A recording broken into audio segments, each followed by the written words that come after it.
Good morning, everyone. This is Tony from her Homestead Skills. Well, today I'm going to touch on a topic that has been on my mind a little bit, and that is the possibility of civil unrest and World War III. I know people don't like to hear the term World War III, but seeing with my own eyes what's going on in this world, we might actually be there already. So they refuse to call recessions. They refuse to call things a depression, and I suspect right now nobody is using the term World War III yet. But when you look at what's going on, how long have Russia and Ukraine been at war now? And when you look at what's happening just at Russia and Ukraine, everyone that's involved is devastated. We have the U.S. becoming impoverished from its association in that particular war. We have Ukraine and Russia both being totally devastated, to the point now where North Korea is sending over soldiers to fight that war on the side of Russia. So currently, and China and Iran are also supporting Russia in that war. And on the other side, we have the US, Canada, and our allies supporting Ukraine. So what we have here still is two sides at war with each other.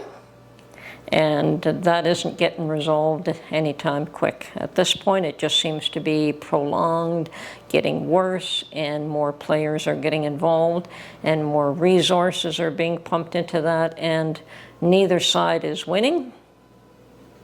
Everyone's being devastated. I mean, if Russia needs soldiers from North Korea, they're in trouble too. And Ukraine, we know that their country is completely... It's been obliterated. It is, who knows how many years it'll take for that one to come back together. So we have quite a number of players involved just in that particular war. And then a year ago, last October, we had the Hamas attacking Israel. And Israel's been at war with Hamas, Hezbollah, the Houthis, who are all being supported by Iran. They all want Israel off the face of the earth. They want to destroy Israel, but Israel apparently seems to be standing up for itself once again with the support of the US and like Canada and likely the allies again. And on this side, we don't have China and Russia, but we do have Islamic countries. We have Iran supporting the other side. So Iran seems to be involved all the way around in all the wars right now. And if you, can you say that this is not pretty much all the world? I mean, who's not involved? Australia, and I suspect Australia is involved in supplying some sort of support as well. So I don't know who's not involved in these wars right now, who of any consequence. You might have some small country that isn't involved. But it seems as though Europe and Russia, Ukraine, Europe, North America, we're all in trouble. We're all involved. And they're still not calling it a world war. Now, when I was a child in school, they did teach us history. And I do distinctly recall, even to this day, that what caused World War I was the assassination of Franz Ferdinand. I remember the name. I believe he was some sort of Archduke of either Austria or Hungary. And that was the spark that set off World War I. And 5 years later, the treaty that,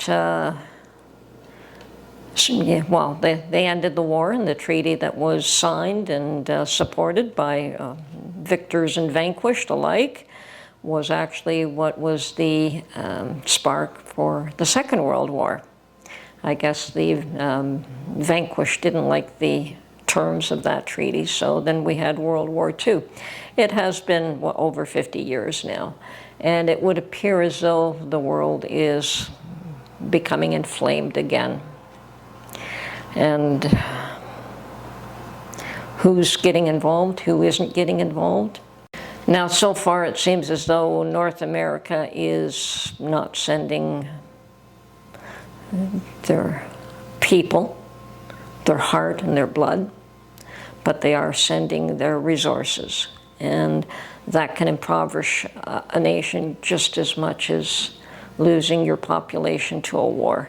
So it's pretty clear that the U.S. has been impoverished through supporting Ukraine, definitely. You know, they may claim, oh no, we're not sending them money, we're just sending them old munitions that we are replacing with new ones. Well, that still all costs money. And it would appear as though there doesn't seem to be enough to look after the needs of people in the U.S. when a disaster occurs. I mean, they say that they have enough, but they say they don't have enough for the season. So, and we know that we have weather disasters across the U.S. every year, and they usually make allowances for that, and they are able to help people come out of these disasters and pick themselves up again and start over again. But this time around, it seems as though neighbors are the ones that have actually done most of the heavy lifting there. Sadly, and I guess maybe not so sadly, that's really the way it really is. You can't count on the government, and the more that we see the way things are going, the more we realize that we can't count on the government. Yes, if you're going to take funds, I agree. If you're going to take funds for disaster relief, that's what it should be set aside for. If you're going to take funds for military, that's what it should be set aside for. But there's so much going on behind the scenes that funds are going probably where they shouldn't. We're fighting other people's wars. The economies are being devastated. I mean, we've had our own disasters with COVID this last couple of years, and much of that was man-made disaster. It wasn't actually, it was poor judgment and poor decision-making, and I don't know if they deliberately brought the world to its knees, but I don't think that's the end of it. I think if they continue along this route and they don't change, if people don't change, if governments don't change, we're headed for serious trouble. And what will be the catalyst to make people change? And what can we do to protect ourselves? And I don't know that we can. You know, I'm all about prepping for disasters and prepping for economic downturns and prepping for bad times. I believe in that, and I also believe in just putting away things during the harvest for the season. I've been taught to do that as a child, so at harvest time you put things away for the coming year. On the other, and that's not necessarily prepping for a disaster, that's just an ongoing thing that, yes, when you have abundance, you put it away for the days that you don't have an abundance. And I truly believe in that, and I truly believe that people should be doing that all the time, even with money. I mean, I could remember telling my son one time when he got himself a job where he was making a lot more money than he had previously.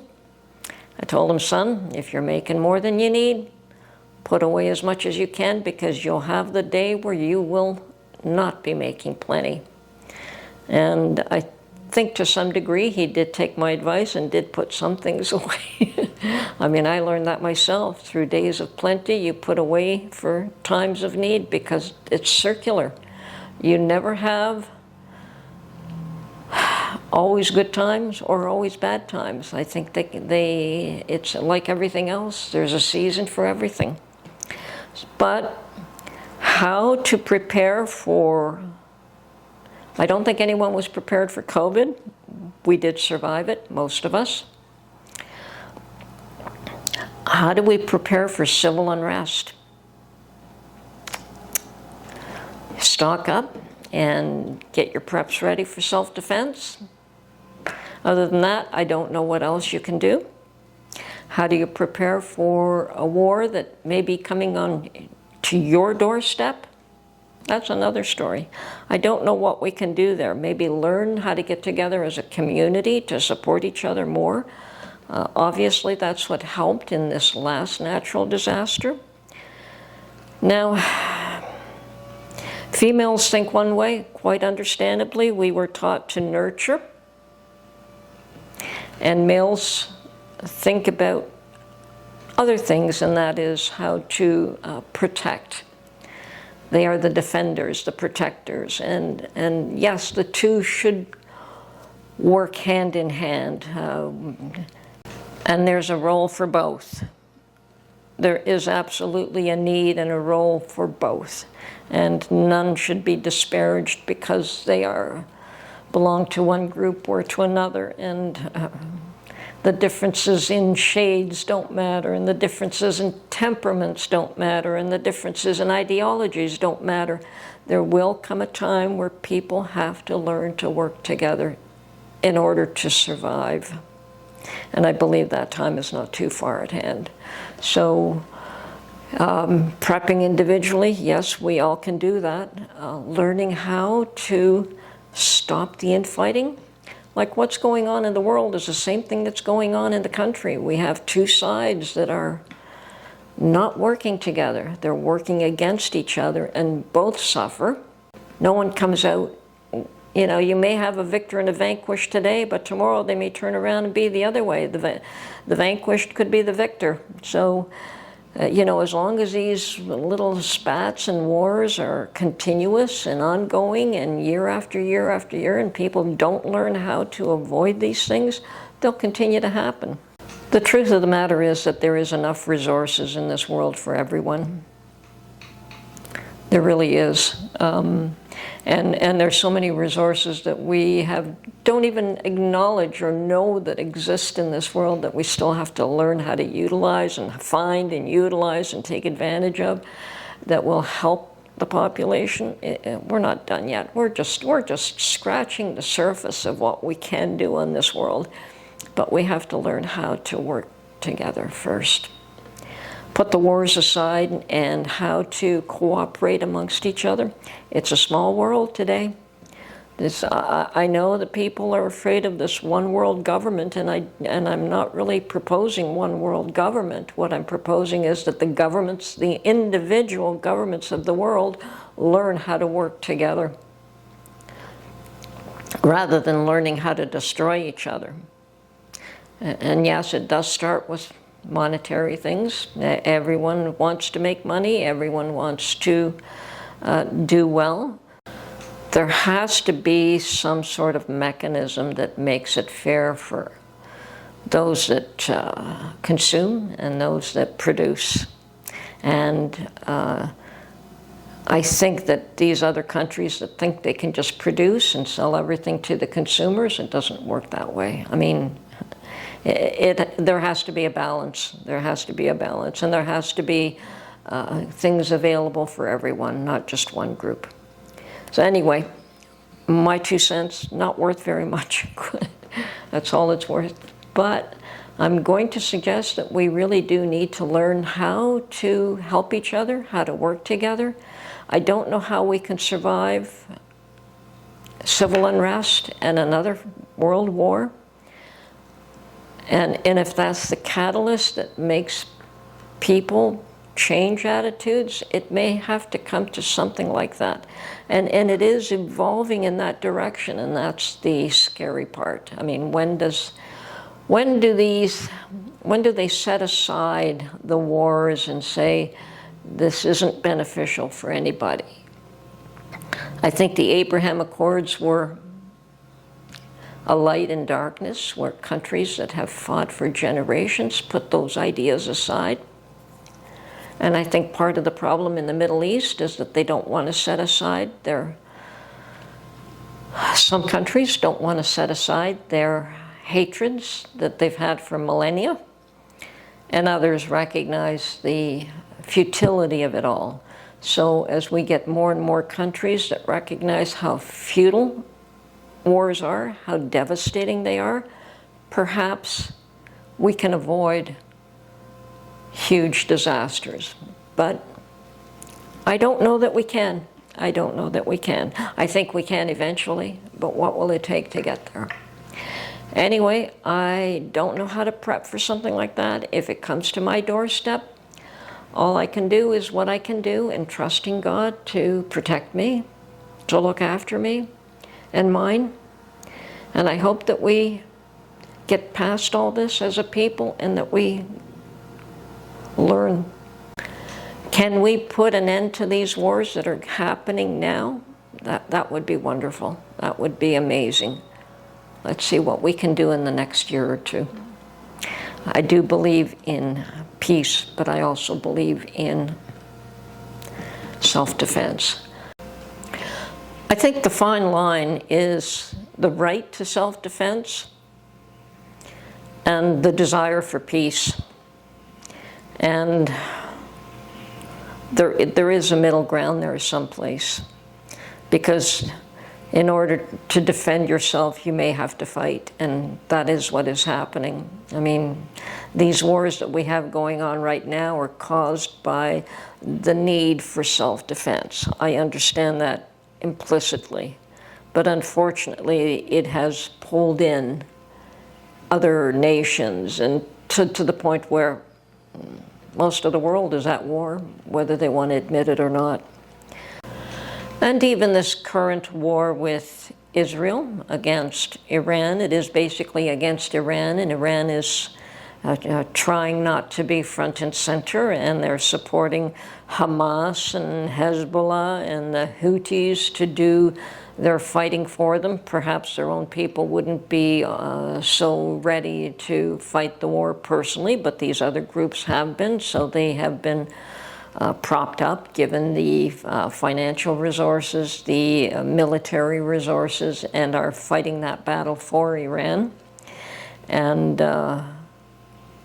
of course, Israel has self-defense. They're fighting back, and they're fighting back quite successfully, to the point where Iran themselves decided to get involved directly. I guess they were seeing their own forces being decimated. So they decided to, they think that they could shut Israel down by a barrage of missiles. And of course, Israel had to retaliate, and they did so last night. Now, will this get worse? Will this explode into something, a bigger war between those two? I mean, that is at least more direct. But it hasn't stopped the Houthis and the Hezbollah and the Hamas all going after Israel. Now you have Iran in there as well. It's a pitiful state of affairs, a pitiful state of affairs. What can I say? I have also heard that the U.S. has stated that they will support Saudi Arabia should Iran go after them. So yeah, the Middle East is in quite the fix. How bad does it have to get before people realize that wars only hurt everybody involved in them? Okay, what can I do to prepare?